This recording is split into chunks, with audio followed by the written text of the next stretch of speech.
Sesungguhnya kematian memiliki tanda-tanda yang bisa dikenali dengannya. Kematian yang kita maksud bukanlah kematian fisik, namun ia adalah kematian yang lebih dahsyat, yaitu perbedaan antara kematian hati dengan hati yang hidup. Innal hamdalillah nahmaduhu wa nasta'inuhu wa nastaghfiruh wa na'udzu billahi min shururi anfusina wa min sayyiati a'malina. Man yahdihillahu fala mudilla lahu wa man yudlil fala hadiya lahu. Wa ashhadu an la ilaha illallah wahdahu la sharika lahu wa ashhadu anna Muhammadan 'abduhu wa rasuluhu. يا أيها الذين آمنوا اتقوا الله حق تقاته ولا تموتن إلا وأنتم مسلمون. Wahai orang-orang yang beriman, bertakwalah kalian kepada Allah dengan sebenar-benar ketakwaan, dan janganlah kalian meninggal dunia melainkan di atas Islam. Ya ayyuhan nasu ittaqu rabbakumul ladzi khalaqakum min nafsin wahidah وخلق منها زوجها وبث منهما رجالا كثيرا ونساء واتقوا الله الذي تساءلون به والأرحام إن الله كان عليكم رقيبا. Wahai sekalian manusia, bertakwalah kalian kepada Rabb kalian yang telah menciptakan kalian dari satu jiwa, kemudian Dia ciptakan dari satu jiwa tersebut pasangannya, kemudian Dia keluarkan dari keduanya banyak keturunan berupa laki-laki dan perempuan. Bertakwalah kalian kepada Allah Subhanahu wa taala yang dengan namanya kalian meminta dan saling menyambung silaturahim. Sesungguhnya Allah Maha mengawasi apa yang kalian kerjakan. Ya ayyuhalladzina amanu ittaqullaha wa qulu qawlan sadida yuslih lakum a'malakum ويغفر لكم ذنوبكم ومن يطع الله ورسوله فقد فاز فوزا عظيما. Wahai orang-orang yang beriman, bertakwalah kalian kepada Allah dan ucapkanlah ucapan yang benar. Niscaya Allah akan membaguskan bagi kalian amal kalian dan akan mengampuni dosa-dosa kalian, dan barang siapa yang taat kepada Allah dan Rasul-Nya, maka dia telah mendapatkan kemenangan yang besar. أما بعد فإن أصدق الحديث كتاب الله وخير الهدي هدي محمد صلى الله عليه وسلم وشر الأمور محدثاتها وكل محدثة بدعة وكل بدعة ضلالة وبعد أيها المؤمنون. Sesungguhnya kematian memiliki tanda-tanda yang bisa dikenali dengannya. Demikian pula kehidupan, ia memiliki tanda-tanda. Ketika tanda-tanda kematian ada, maka bisa dikenali bahwa seseorang telah meninggalkan kehidupan dunia ini, dan dia terhitung sebagai orang yang pindah ke alam lain, meninggalkan kehidupannya yang sebelumnya. Kemudian para dokter, mereka berusaha untuk menganalisa tanda-tanda yang menunjukkan kematian. Namun ketika kondisi manusia berubah-ubah, yang saat ini dialami belum pernah dialami sebelumnya, maka para dokter sendiri mereka berbeda pendapat tentang tanda-tanda pasti kematian. Namun para dokter-dokter tersebut, demikian pula kita, sama-sama lupa tentang tanda besar yang sangat jelas yang membedakan antara kehidupan dan kematian. Namun kematian yang kita maksud bukanlah kematian fisik, bukanlah ketika nyawa berpisah dengan raga, namun ia adalah kematian yang lebih dahsyat, kematian yang lebih mengerikan, yaitu perbedaan antara kematian hati dengan hati yang hidup. Sesungguhnya hati yang mati merupakan kerugian dan kerusakan yang lebih besar dan lebih parah dan lebih berat akibatnya daripada kematian fisik. Dan sesungguhnya orang yang hatinya hidup, maka kedudukannya sangat mulia, derajatnya sangat tinggi daripada sekedar fisiknya hidup. Tanda-tanda tersebut telah dijelaskan dalam hadis Nabi yang diriwayatkan oleh Al-Imam Al-Bukhari dan Al-Imam Muslim rahimahumallah dari hadis Buraid ibn Abdullah ibn Abi Burdah dari ayahnya dari kakeknya Abu Musa Al-Asy'ari radhiyallahu taala anhu bahwa Nabi sallallahu alaihi wasallam bersabda, "Mathalul hayy wal mayyit mathalul ladzi yadhkuru rabbahu wal ladzi la yadhkuru rabbahu." Perumpamaan antara orang yang hidup dan yang mati, perbedaannya adalah seperti orang yang senantiasa berzikir kepada Allah dan orang yang tidak pernah berzikir mengingat Allah.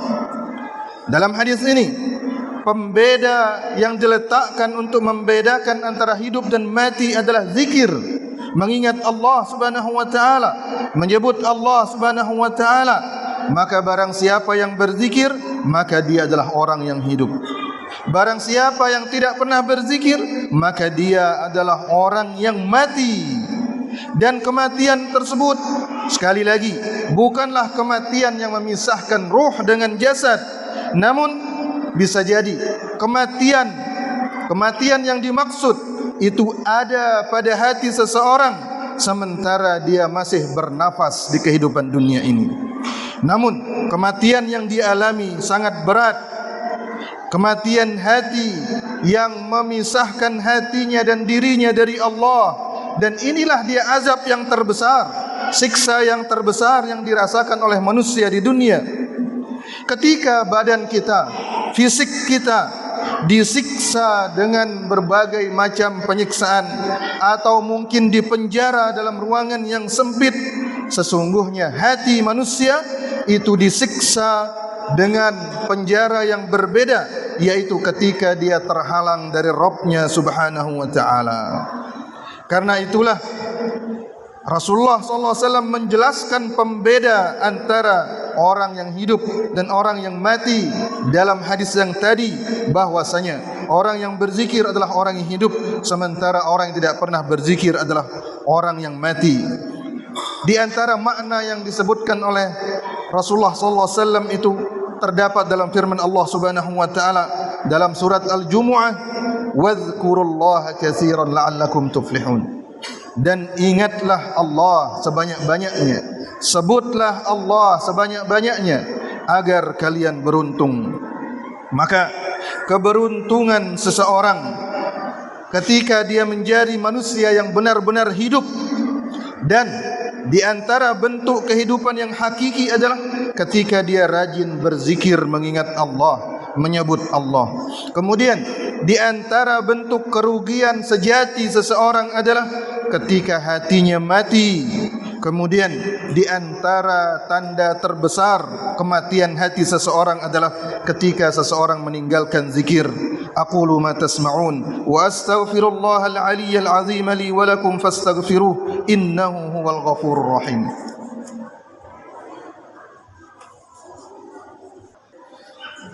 Alhamdulillah hamdan hamda wasyukru lahu mutawaliyan wa tatra. وأشهد أن لا إله إلا الله فهو المعبود حقا وأشهد أن محمدا عبده ورسوله برا وصدقا صلى الله عليه وعلى آله وصحبه أجمعين ومن تبعهم بإحسان إلى يوم الدين أما بعد أيها المؤمنون.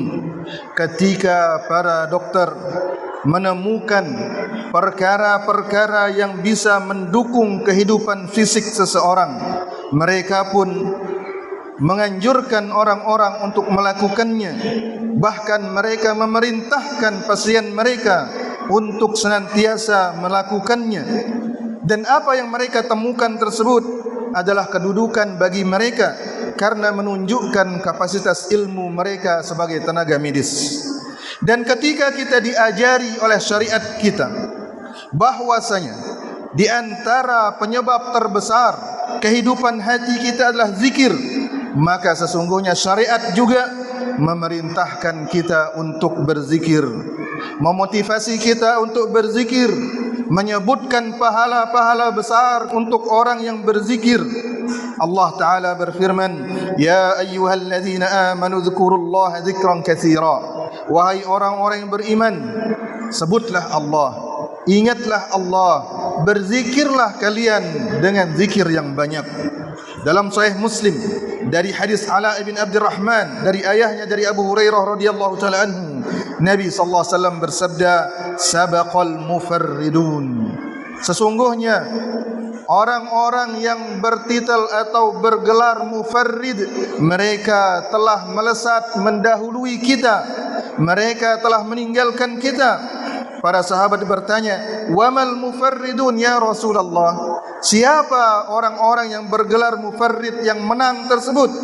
Rasulullah sallallahu alaihi wasallam menjawab, az-zakiruna Allah katsiran waz-zakirat. Laki-laki dan wanita yang banyak berzikir mengingat Allah Subhanahu wa taala. Dengan zikir hati kita akan hidup.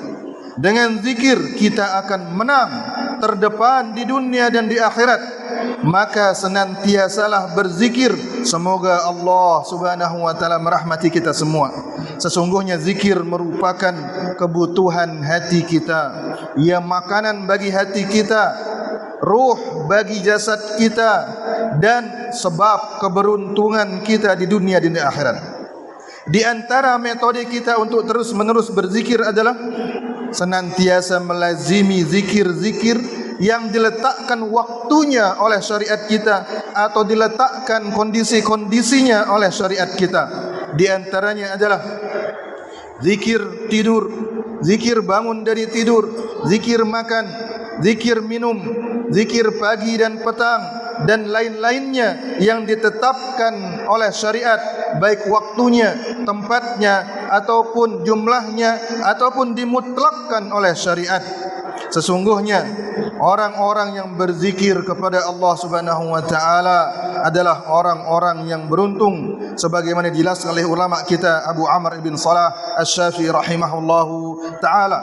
Ketika seseorang mendapatkan martabat ini, dia akan menjadi orang yang paling beruntung di dunia dan di akhirat. Allahumma ja'alna min ibadika adh-dhakirin, Allahumma ja'alna min ibadika adh-dhakirin, Allahumma ja'alna min ibadika adh-dhakirin. Allahumma habbib ilayna al-iman wa zayyinhu fi qulubina wa karrih ilayna al-kufra wal-fusuqa wal-isyan waj'alna min ibadika ar-rashidin. Allahumma ati nufusana taqwaha, اللهم آت نفوسنا تقواها وزكها أنت خير من زكاها أنت وليها ومولاها. اللهم إنا نسألك الهدى والتقى والعفاف والغنى.